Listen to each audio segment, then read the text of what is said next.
Hey guys, Steve here from Kopf Percussion, and I welcome you to part 2 of my video series, the Cajon building process, where I'm going to walk you through the complete process of building one of my drums. We're going to build a drum similar to this one, which is from the American Tonewood series, my new series that I've just come out with. This one has a maple shell and walnut faceplate. For the one we're going to be building during this series, we're going to use American cherry for the shell and quilted cedar for the face plates. There's roughly 35 steps in the process to building one of these drums, and each step is crucial to the quality of the drum, the quality of the build, how well it will hold up, its sound quality. I've said before that my philosophy with building drums and craftsmanship is that there may not be one single thing or one single process that you can do that's going to make a huge difference in the sound or the quality, but there's a lot of small things you can do that will add up to make a big difference, if that makes sense.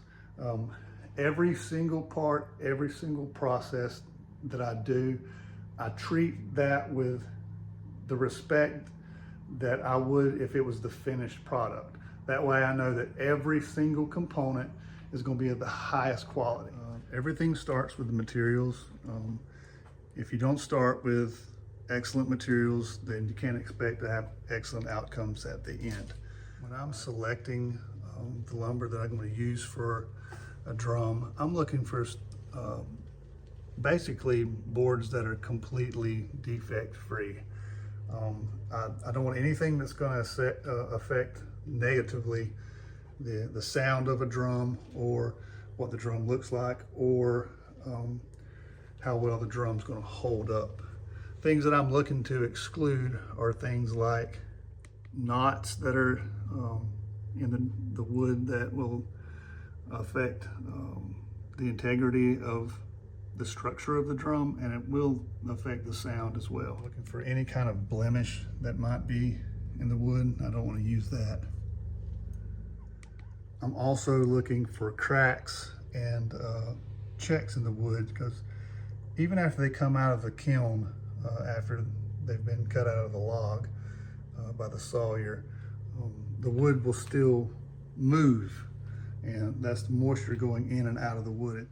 Which leads me to the first process that I do, which is flattening the boards, because when they come from the sawyer, they're relatively flat, but they're not perfectly flat, which is what I want. So the first thing I have to do is I have to run it through a machine called a jointer.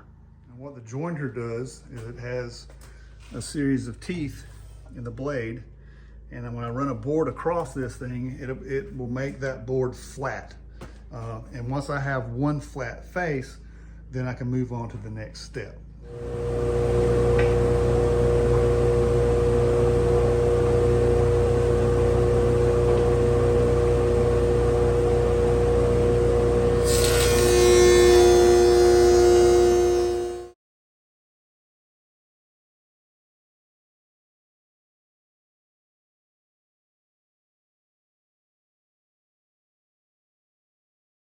Okay, now that I have one face of the cherry that is flat, I can now take it over to my planer, and I can plane it down to the thickness that I need it to be for this particular drum.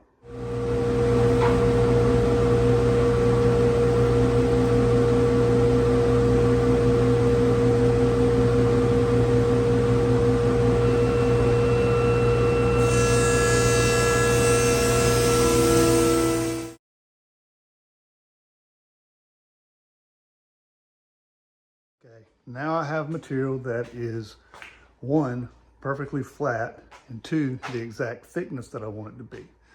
But I still have one more thing I have to do.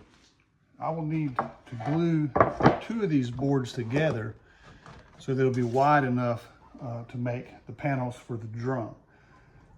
Before I can glue these together, I've got to get rid of this gap right here. So what I'm going to do is take these two back over to the jointer, and I'm going to make the edge perfectly flat.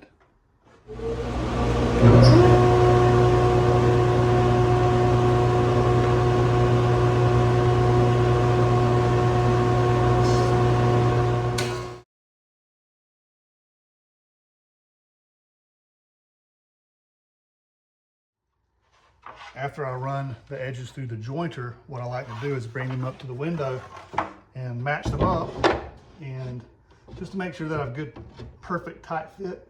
And the way you know is you won't be able to see any light shining through the joint. And that's what we have here. Now I have a joint that I know is correct and it will glue up properly. I need to make sure that the panel itself will be the width that I want it to be. And right now this is too wide. So what I'm going to do is I'm going to rip the correct width on my table saw using the edge that I just jointed against the fence. That way I know that my straight line rip will be true.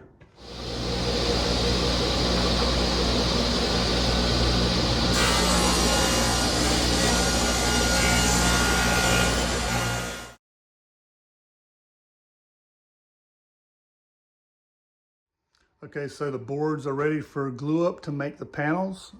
They're all cut to width, and I have the edges joined so that they'll have a good glue up. I'm going to save these cutoffs here, and I will use those for the bracing and also for the support system for the snare system.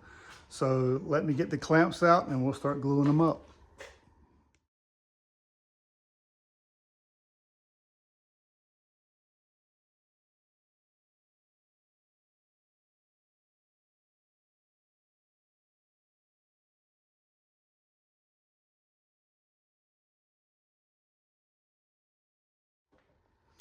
All right, guys, we'll leave these in the clamps overnight. I'll come back in the morning and I will take them out and start the milling process that will create the individual parts that will form the shell. I hope you guys are enjoying this. Stay tuned for tomorrow's upload, which will be part 3 of the series. Thanks a lot, guys.